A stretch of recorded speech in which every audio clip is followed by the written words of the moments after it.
ये वीडियो सिर्फ एजुकेशनल और इंफॉर्मेशनल पर्पस के लिए बनाई गई है। इसमें दिए गए इंसाइट्स किसी भी स्टॉक या आईपीओ में इन्वेस्ट करने की सलाह नहीं है। कृपया अपना रिसर्च खुद करें या किसी सेबी रजिस्टर्ड फाइनेंशियल एडवाइजर से सलाह लें। इस वीडियो के क्रिएटर्स किसी भी फाइनेंशियल लॉस या प्रॉफिट के लिए जिम्मेदार नहीं होंगे। एलन बैरी इंडस्ट्रियल गैसेस, 50 साल का एक्सपीरियंस और अब आईपीओ लॉन्च। क्या ये नेक्स्ट बिग अपॉर्चुनिटी है? प्राइस, प्रॉफिट और पूरा ब्रेकडाउन सब कुछ मिलेगा यहाँ, सीधा और सिंपल। एलन बैरी इंडस्ट्रियल गैसेस आईपीओ आ रहा है। ओपन होगा 24 जून से, क्लोज होगा 26 जून तक। लिस्टिंग की टेंटेटिव डेट है 1 जुलाई 2025। इश्यू प्राइस बेंच सेट हुआ है ₹380 से ₹400 ओनली पर शेयर। लॉट साइज है 37 शेयर्स का और मिनिमम इन्वेस्टमेंट सिर्फ ₹14,800 ओनली। आईपीओ का स्नैपशॉट एक जगह, शॉर्ट और सिंपल। एलन बैरी इंडस्ट्रियल गैसेस का IPO total ₹852 crore and 53 lakh का है, जिसमें ₹400 करोड़ का फ्रेश इश्यू होगा और ₹452 करोड़ एंड 53 लाख का ऑफर फॉर सेल। तो चलिए जान लेते हैं एलन बैरी इंडस्ट्रियल गैसेस के आईपीओ के ऑब्जेक्टिव्स। सबसे पहला, 210 करोड़ रुपीस का यूज होगा कंपनी के कुछ एग्जिस्टिंग लोन्स को रीपे करने के लिए। दूसरा, 104 करोड़ 50 लाख रुपीस इन्वेस्ट किए जाएंगे एक नए 220 टीपीडी एयर सेपरेशन यूनिट के लिए यूबेरिया 2 प्लांट में। और तीसरा, बचा हुआ फंड यूज होगा जनरल कॉर्पोरेट पर्पसेस के लिए, यानी कैपिटल रेस के साथ कंपनी एक्सपेंशन और फाइनेंशियल स्टेबिलिटी दोनों को टारगेट कर रही है। एलन बैरी इंडस्ट्रियल गैसेस लिमिटेड की शुरुआत हुई थी 1973। कंपनी स्पेशलाइज करती है इंडस्ट्रियल, मेडिकल और स्पेशलिटी गैसेस में। उनका प्रोडक्ट पोर्टफोलियो काफी डाइवर्स है।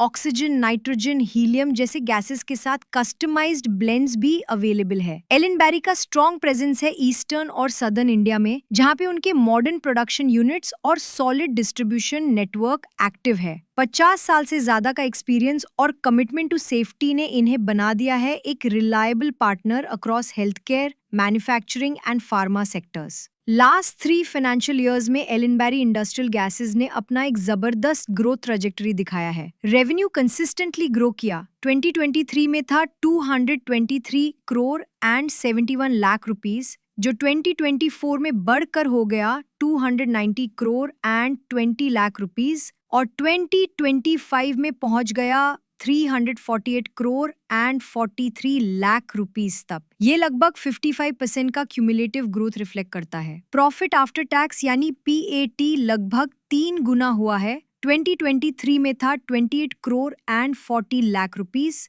और 2025 में बढ़कर हो गया 83 करोड़ एंड 29 लाख। एबिटडा भी इम्प्रेसिव रहा, 33 करोड़ एंड 59 लाख रुपीस से बढ़कर 109 करोड़ एंड 74 लाख रुपीस तक पहुंच गया, जो दिखाता है strong operating leverage. Net worth 2023 में था 203 करोड़ एंड 32 लाख रुपीस, जो 2025 तक बढ़कर हो गया 333 crore and 62 lakh rupees. Reserves and surplus भी बढ़कर 356 करोड़ एंड 51 लाख रुपीस से हो गया 467 करोड़ एंड 17 लाख रुपीस। लेकिन एक पॉइंट नोट करना होगा, टोटल बोरोइंग्स भी बढ़े हैं। 2023 में the 101 crore and 10 lakh rupees, जो 2025 में हो गए 245 करोड़ एंड 30 लाख रुपीस। ये सजेस्ट करता है कि कंपनी ने अपनी कैपिटल को एक्सपेंशन और स्ट्रेटेजिक इन्वेस्टमेंट्स के लिए डिप्लॉय किया है। तो ओवरऑल एलन बैरी का परफॉर्मेंस सॉलिड रहा है। फाइनेंशियल स्ट्रेंथ के साथ ग्रोथ और स्केलेबिलिटी दोनों क्लियर दिखते हैं। चलिए अब बात करते हैं कुछ इंपॉर्टेंट रिस्क्स की, जो एलन बैरी इंडस्ट्रियल गैसेस के बिजनेस को इम्पैक्ट कर सकते हैं। पहला, cyclical demand and supply dependency. Industrial gas industry directly linked है इकोनॉमिक साइकिल से। डिमांड या रॉ मटेरियल प्राइस में फ्लक्चुएशन कंपनी के प्रॉफिट मार्जिन्स को डायरेक्टली अफेक्ट कर सकते हैं। दूसरा, हाई कैपिटल एक्सपेंडिचर। कंपनी का लगभग 130 करोड़ रुपीस आईपीओ से यूज होने वाले हैं एक नए एयर सेपरेशन यूनिट में यूबेरिया 2 लोकेशन पर। लार्ज स्केल प्रोजेक्ट्स में हमेशा एग्जीक्यूशन डिलेज और रिटर्न ऑन इन्वेस्टमेंट की अनसर्टेनिटी होती है। तीसरा, high debt levels and forex exposure. Company पर काफी बोरोइंग्स है, करीब 176 करोड़ से 245 करोड़ तक। आईपीओ फंड डेट रिड्यूस करेगा, लेकिन इंटरेस्ट रेट हाइक्स या forex volatility financial stress create कर सकती है। चौथा, रॉ मटेरियल और पावर कॉस्ट सेंसिटिविटी। कंपनी के ऑपरेशंस पावर इंटेंसिव है। अगर पावर या रॉ मटेरियल कॉस्ट में वॉलेटिलिटी आई तो एबिडा मार्जिन्स श्रिंक हो सकते हैं। पांचवा, highly competitive market. Industrial gases एक कमोडिटाइज्ड सेक्टर है। यहाँ प्राइस कंपटीशन इंटेंस होती है। मार्जिन प्रेशर और कस्टमर रिटेंशन चैलेंज बन जाते हैं। छठा, regulatory and compliance risks. Multiple states में ऑपरेट करते हुए कंपनी को कई एनवायरनमेंटल, सेफ्टी और लाइसेंसिंग नॉर्म्स फॉलो करने पड़ते हैं। नॉन कंप्लायंस पेनल्टीज या ऑपरेशंस हाल्ट तक लीड कर सकती है। सातवां, इकोनॉमिक स्लोडाउन रिस्क। अगर इकोनॉमी स्लो हो जाए तो इंडस्ट्रियल गैस की डिमांड गिर सकती है। इससे ऑर्डर्स रिड्यूस होते हैं, रेवेन्यू गिरता है और प्लांट अंडर यूटिलाइज्ड रहते हैं। ये सभी रिस्क स्टेक होल्डर्स को असेस करने चाहिए बिफोर मेकिंग इन्वेस्टमेंट डिसीजंस। 50 साल से ज़्यादा की लेगेसी और इम्प्रेसिव फाइनेंशियल परफॉर्मेंस के साथ एलन इंडस्ट्रियल गैसेस एक स्ट्रॉन्ग ग्रोथ स्टोरी प्रेजेंट करती है।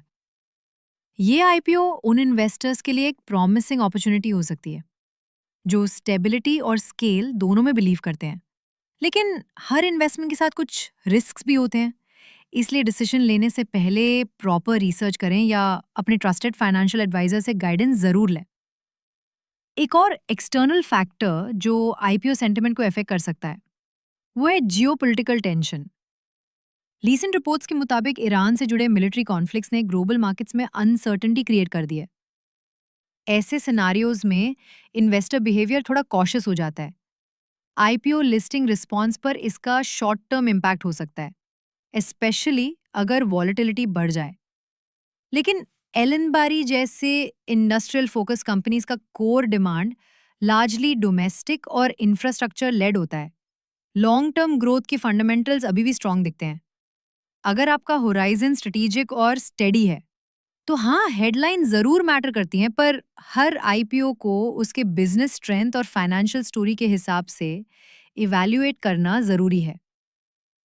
अगर आपको ये एनालिसिस पसंद आया हो तो ज़रूर लाइक करें, चैनल को सब्सक्राइब करें और बेल आइकन दबाना ना भूलें ताकि आपको मिले सबसे पहले हर आईपीओ इनसाइट का नोटिफिकेशन। और हाँ, अगली वीडियो में हम कवर करेंगे कल्पतारू लिमिटेड के आईपीओ का कंप्लीट ब्रेकडाउन। नए नंबर्स, नए opportunities, you won't want to miss it.